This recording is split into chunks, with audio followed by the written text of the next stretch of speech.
अबे यार तेरा रब तेरे साथ है, तो अपने रब के ताल्लुक को मेंटेन करके रख। दुनिया उजड़ती है तो उजड़ने देना, तेरा लेना देना ही क्या है इस दुनिया से। तू क्या चाहता है, तू क्या चाहती है?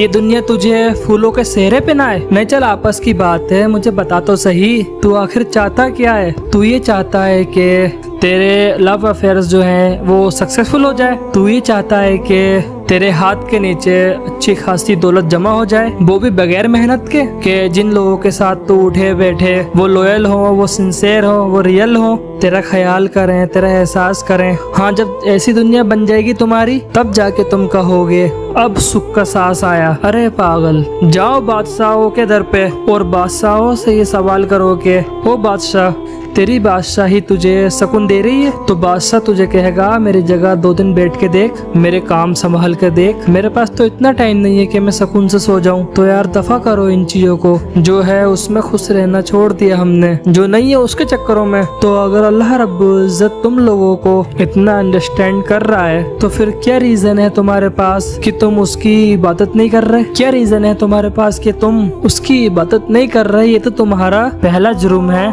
उल्टा उसकी नाफरमानियां करके खुद को और ज्यादा जलील कर रहे हो, और ज्यादा गिरा रहे हो। वाई?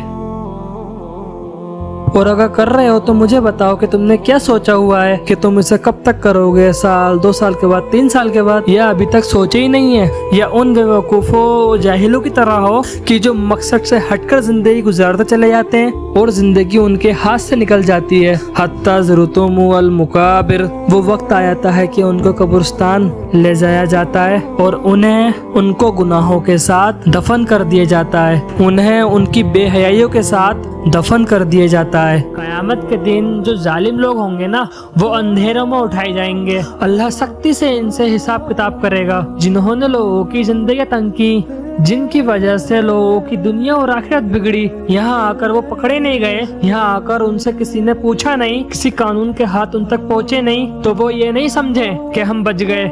मर के तो देखो जरा एक दफा, वल्लाह इतनी सख्त पकड़ तुम्हारा इंतजार कर रही है ना, तुम्हारी चीखें साथ में आसमान तक जाएंगी। फिरौन भी कहता था कि मैं खुदा हूँ, मेरी मर्जी के फैसले चलेंगे, मैं जिस पे चाहूँ जुल्म कर दूं, मुझसे कोई नहीं है पूछने वाला। जैसे ही अल्लाह के अजाब ने उसको घेरा, सारी अकड़ ठिकाने आ गई, झुक गया अल्लाह के सामने, चीख चीख के कह रहा था मैं सुधर गया, मैं लिया ईमान आप पर, मौका दे दे, कोई मौका नहीं मिला। ऐसी आज अगर इस दुनिया में कोई भी जालिम, कोई भी किसी पर दूसरे पर जुल्म कर रहा है और उसकी वजह से किसी की जिंदगी बर्बाद हो रही है, किसी की इज्जत बर्बाद हो रही है, किसी का ईमान खतरे में है, वल्लाही ऐसे जालिमों की पकड़ बहुत सख्त होने वाली है। अगर जन्नत के शौक में, अल्लाह की मोहब्बत में नेक अमाल नहीं हो रहे, तो जहन्नम के खौफ से ही बुरे अमाल से रुक जाओ, जुल्म से रुक जाओ, बेहयाइयों से रुक जाओ।